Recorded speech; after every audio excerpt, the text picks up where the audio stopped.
اللہ نے اس معاشرے کے اندر امیر اور غریب کے ذریعے سے دونوں طبقات کو آزمایا ہے۔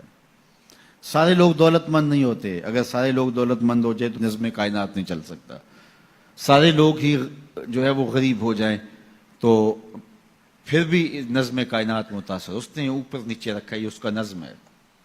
تو یہ آزمائش ہے عمراء کی، ان کو دولت دے کے آزمایا، اور غریبوں کی آزمائش ہے کہ ان کو جو ہے وہ نیچے رکھ کر کے مالی آسودگیاں وہ نہیں دی جو عمراء کو دیں، اور وہ اپنی آنکھوں کے سامنے وہ آسودگیاں دیکھتے ہیں۔ لیکن جب وہ صبر کرتے ہیں اللہ کی رضا کے لیے تو ان کا صلہ رکھا گیا۔ اگر وہ بے صبری کا مظاہرہ کریں گے تو کر پھر بھی کچھ نہیں سکتے، لیکن پھر اجر نہیں ہے۔ لیکن اگر وہ صبر کر لیتے ہیں کہ یہ اللہ کی تقسیم ہے کہ ان کو زیادہ دیا۔ عمومی طور پہ یہ ہوتا ہے کہ جن کے پاس زیادہ نہیں ہے وہ زیادہ دیے گئے لوگوں کے ساتھ حسد میں مبتلا ہو کر کے اپنی زندگی کو خام خواہ کی اذیت میں مبتلا کر لیتے ہیں۔ ایک مالی کمی اور جو ہے وہ ایک ضعف ان کے پاس موجود ہے، اور دوسری یہ بیماری اپنے ساتھ خود جوڑ لیتے ہیں، تو گویا وہ دو آتشہ تکلیف ہو جاتی ہے ان کی۔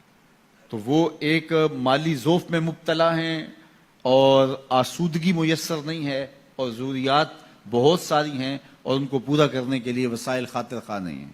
اور دوسرا ان لوگوں سے وہ آتش حسد میں جلنے لگے جن کو اللہ تعالیٰ نے نوازا ہوا ہے، تو وہ اجر سے بھی محروم ہو گئے اور دوہری مصیبت میں مبتلا ہو گئے۔ لیکن اگر وہ سمجھتے ہیں ان کا مقسوم ان کے ساتھ اور میرا مقسوم میرے ساتھ، تو اللہ نے جو مجھے دیا ہے میں پہلے تو کوشش کروں کہ اپنے معاملات کو اس میں بہتر کرنے کی کوشش کروں۔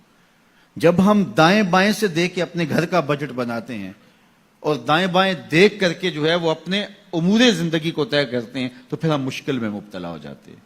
اور یہ کرنے والا کوئی شخص بھی، چاہے وہ کروڑ پتی ہو، وہ سوکھا نہیں رہ سکتا، کیونکہ وہ اپنے آگے لوگوں کو دیکھے گا۔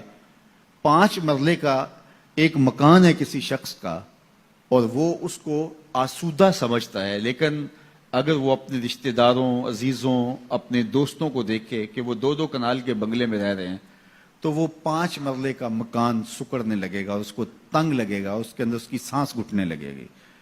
لیکن اگر وہ دیکھے کہ میرا فلاں رشتہ دار 3 مرلے کے گھر میں رہتا ہے، وہ بھی کرائے کا ہے، تو اس کو وہ گھر ہی محل دکھائی دینے لگے گا۔ اس لیے میرے حضور نے فرمایا کہ اپنے اوپر دیکھو گے تو اوکھے ہو جاؤ گے۔ انظروا الی من هو اسفل منکم، فرمایا اپنے نیچے دیکھو۔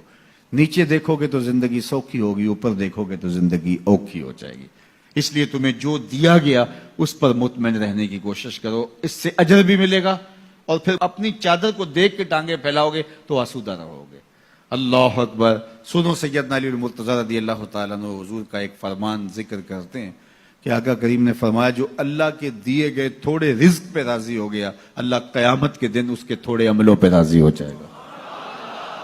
کتنا اچھا سودا ہے۔ جو اللہ کے دیے گئے تھوڑے رزق پہ راضی ہو گیا، اللہ اس کے تھوڑے عملوں پہ راضی ہو جائے گا۔ میرے بندے تو بندہ ہو کے راضی ہے، تجھے ضرورت تھی پھر بھی راضی ہے، تیرے بچوں کو دوا چاہیے تھی، تجھے اچھا گھر چاہیے تھا، سر ڈھانپنے کے لیے چھت چاہیے تھا، تو پھر بھی راضی ہے۔ کوئی بات نہیں، اللہ نے مجھے جس حال میں رکھا میں واہ واہ خوش ہوں اس حال میں، تو بندہ ہو کے راضی ہے، تجھے ضرورت تھی پھر بھی راضی ہے۔ میں تو رب ہوں اور مجھے ضرورت بھی نہیں ہے تو میں بھی تیرے اوپر راضی ہوں۔ تو اللہ پر راضی ہونے کا جو فن سیکھ جاتے ہیں وہ زندگی گزارنے کا فن سیکھ جاتے ہیں۔ تو خامخواہ اپنے آپ کو مشقت میں ڈالنے کی بجائے جو میسر ہو اس میسر پر اللہ تعالیٰ کا شکر ادا کرنے کی عادت ڈالنی چاہیے، ورنہ اس سے بھی زیادہ تکلیف آ سکتی ہے۔ تو پھر یہ ماحول اور یہ حیثیت انسان کو جنت لگے گی۔